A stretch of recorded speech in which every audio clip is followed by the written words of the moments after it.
The journey is conversations with ordinary people about stories of transformation and how we may have had setbacks in our life and how we persevered through those, how we've learned from those obstacles, and how they've maybe helped us on our path today.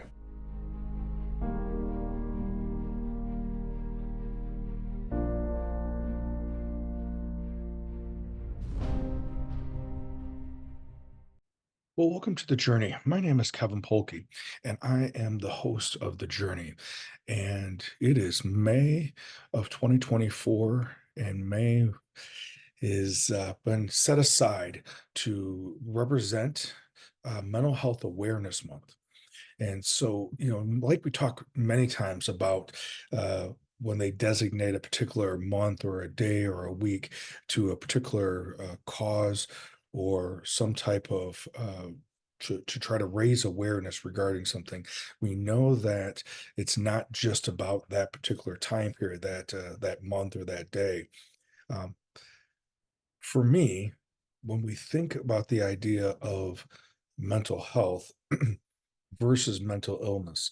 Mental illness is what I've spent the majority of my career as the licensed clinical social worker, a school social worker, uh, addiction counselor. Um, Focuses primarily on mental illness and the some type of chemical imbalance or some type of response to either a trauma or some type of change that may have happened. Typically, when we think about mental illness, we think of it from a perspective of utilizing the medical model.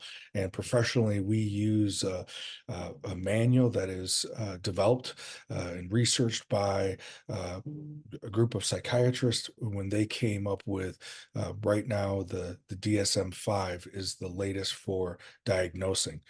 That's a diagnostic statistical manual.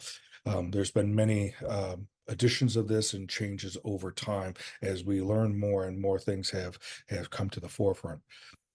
But when I think of mental health, I think of it primarily from how do we improve our mental health, similar to when we think of our physical health.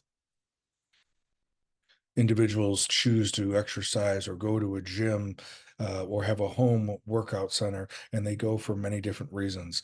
Maybe they go for a rehabilitation, or uh, maybe they attend a gym or a class so that they can either lose weight or become stronger.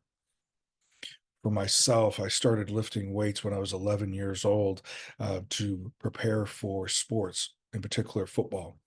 And then later that evolved into a lifestyle. And then I continued to lift weights and train as a competitive bodybuilder. Today, um, lifting weights and exercise is part of my lifestyle of developing specifically physically developing. But as we know, our bodies are much more, and our minds and our beings are much more complex than just one particular area. So when I am working out, when I'm exercising, yes, it may be a physical thing that I'm doing, but it's also part um, for me mentally and emotionally that that developing that this element of a particular part of my body or being able to rehab a particular part of my body is also there's a physical but but along with that mental and emotional component as well.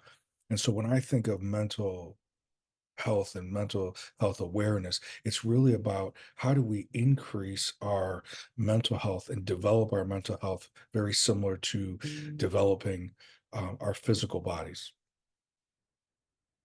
This idea of being able to develop ourselves, our mental health, developing it similar as we exercise uh, our physical bodies is how I think that we will be able to develop that resilience, develop that grit, so that when things do get hard in life, and we know that life is going to get hard at different times for different reasons, that we will be better prepared for that.